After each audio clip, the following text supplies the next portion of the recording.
Hai Puan, nama saya Nurida binti Adam, 01 DDT 191001. Saya akan cakap pasal soalan nombor 1 dan soalan nombor 2. Okey, nombor 1 ni kami plan untuk create website yang boleh diakses, merancang lah kiranya untuk dengan apply 5 design aspect using 5 method in service design, iaitu root, out, variation and dependency.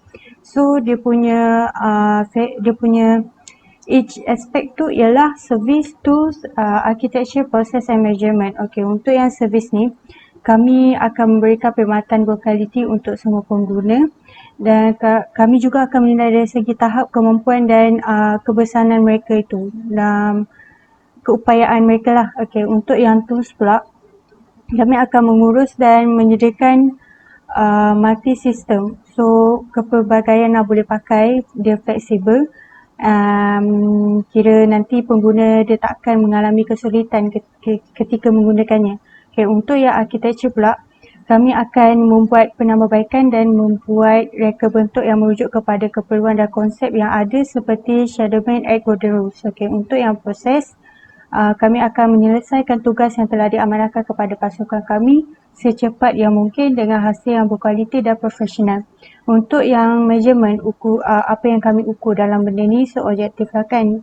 Kami mengukur tahap kemampuan sistem untuk semua pengguna supaya boleh pakai. Okay, and then untuk yang lagi satu ni, dia mengukur tahap flexibility reka bentuk agar design tu supaya tidak menyusahkan pengguna tu sendiri. Kira dia boleh walaupun dia macam boleh susah, so dia boleh, dia macam dia mudah lah. So orang pun boleh pakai. Okay, dia tak susah. Okay. Untuk yang lagi satu ni, dia boleh mencapai untuk mencapai teknologi atau sistem yang dapat memaksimalkan semua orang untuk join. Boleh pakai. Okay. Untuk soalan yang kedua, kami ingin berikan cadangan kepada orang ramai mengenai teknologi yang dapat menjadikan web ini mudah diakses dengan pelbagai keupayaan, kebolehsanaan, terutamanya bagi mereka yang ada masalah macam OKU dan sebagainya. Okay.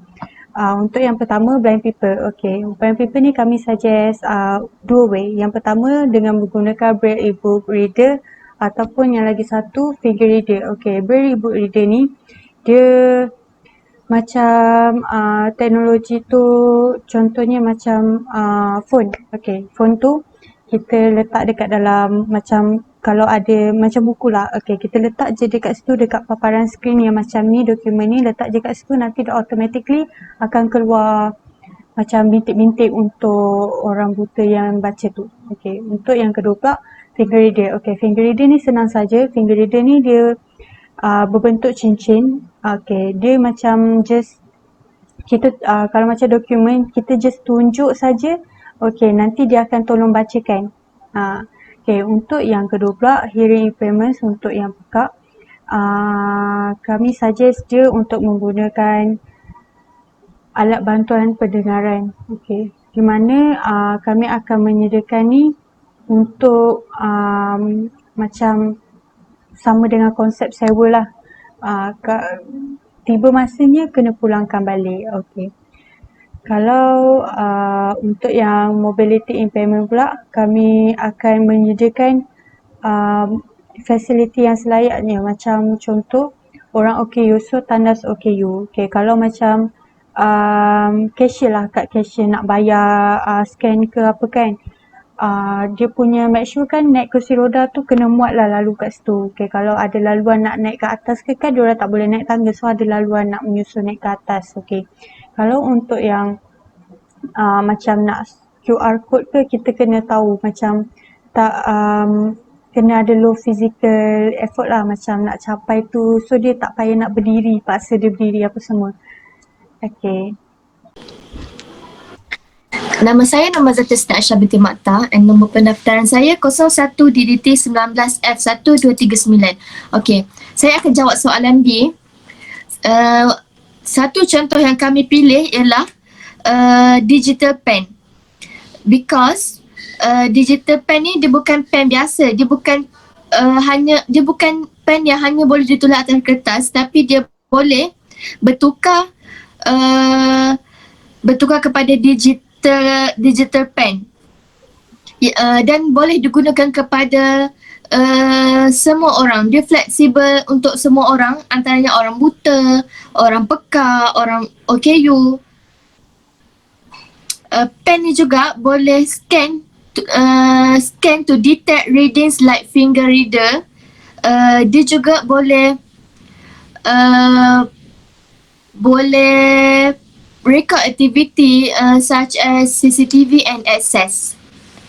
Okay, untuk soalan C, universal design bukan hanya untuk fokus kepada semua orang. Ia juga melengkapi sistem such as tolerance and error. Okay, konsep Siderman's 8 golden rules ni boleh edit dan delete data yang kita masukkan input dia salah. So, dia boleh detect. Kemudian, selain itu, persekitaran juga mempengaruhi keselesaan pengguna. Kita perlu jaga persekitaran sistem kita untuk memberi keselesaan yang terbaik kepada pengguna. Okey, seperti yang kita tahu, universal design ni mesra pengguna iaitu ringkas dan pengguna intuitif. Jadi, ia sangat mudah untuk digunakan.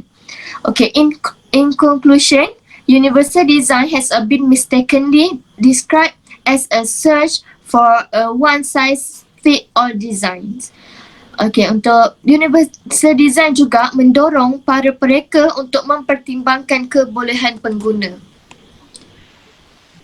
Last kali, tujuan universal design ni adalah untuk memberikan pengalaman atau perkhidmatan kepada semua orang yang mengguna sistem ini. Okey, terima kasih.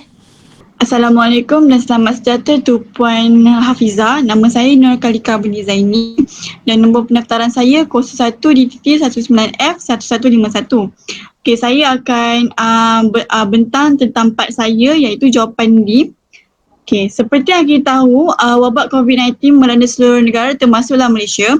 Ramai sudah dijangkiti wabak ini. Dengan ini, untuk mengawal pentadbiran dan ekonomi negara, kita juga perlu untuk berkomunikasi antara satu sama lain. Dengan ini, kita masih dapat mewujudkan generasi yang berkelayakan untuk menjadi pemangkin negara. Oleh itu, mereka perlu mengetatkan SOP untuk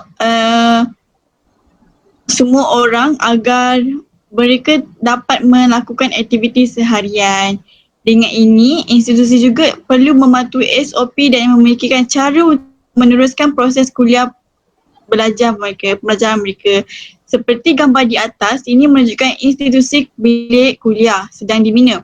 Kelebihan di sini, biasanya pelajar dapat belajar dengan kemudahan yang lengkap kerana disediakan oleh institusi tersebut.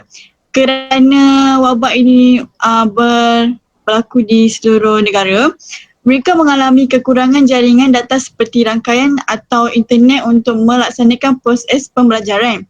Oleh itu, di bawah ini adalah pendapat kami dalam menangani masalah ini untuk memudahkan pelaksanaan pelajar dapat belajar. Mereka adalah dua kaedah di mana proses pembelajaran masih boleh dilakukan secara bersemuka ataupun dalam talian bersemuka. Bila kita bersemuka, kita kena buat satu kelas ni kita kena bahagi dua. Jadi dua kelas lah. Satu kelas kita memaksimumkan untuk 12 pelajar sahaja yang untuk dikategorikan sebagai kelas A dan kelas B. Sekiranya anda perlu memasuki makmal ataupun bilik kuliah, setiap kelas mesti mengikuti giliran. Maksudnya kena masuk kelas sorang-sorang, 1 meter untuk mengelakkan kejangkitan wabak tersebut. Mematuhi SOP yang telah ditetapkan seperti pelajar yang mengibas suhu melebihi 37.8 darjah Celsius, pelajar tidak perlu hadir ke bilik kuliah untuk tunggu giliran masuk ke kelas. Okey, kaedah yang kedua adalah dalam talian ya. Pelajar perlu membuka kamera supaya tuan supaya pelajar supaya pensyarah atau pengajar memberi perhatian semasa sama ada kita fokus ataupun tidak. Maksudnya macam pensyarah akan dapat tahu yang kita ni fokus ataupun tak dalam kelas pelajaran online tersebut. Pensyarah ataupun guru dapat pensyarah ataupun guru boleh memberi latihan semasa di dalam kelas tersebut, di dalam kelas talian tersebut, seperti bermain permainan seperti Kahoot atau kuis ataupun sesi soal jawab untuk memastikan pelajar sentiasa berwaspada. Maksudnya kalau pensyarah sentiasa beri kita kuis ataupun soal jawab dan secara random, kita pelajar akan dapat fokus dalam pelajaran tersebut. Guru boleh memberikan nota dalam bentuk rakaman dan kemudian berkongsi hubungan dengan pelajar untuk pemahaman mereka. Seperti bila kita belajar online, pensyarah dapat merekod pembelajaran yang telah diberikan kepada pelajar untuk pelajar dapat mencari mengulang kaji jika dia tak faham. Okay. Bagi pelajar yang mempunyai masalah internet, mereka boleh duduk di dalam kampus atau tempat tinggal yang telah disediakan untuk penggunaan Wi-Fi percuma. Pelajar yang tidak memenuhi syarat yang ditetapkan harus dikenakan tindakan tata tertib oleh pensyarah mereka. Contoh contoh perbincangan adalah classroom discussion, slide presentation, role-playing games, simulation and debates, forums. Ini adalah contoh untuk pembelajaran yang kita boleh buat semasa PKP ni.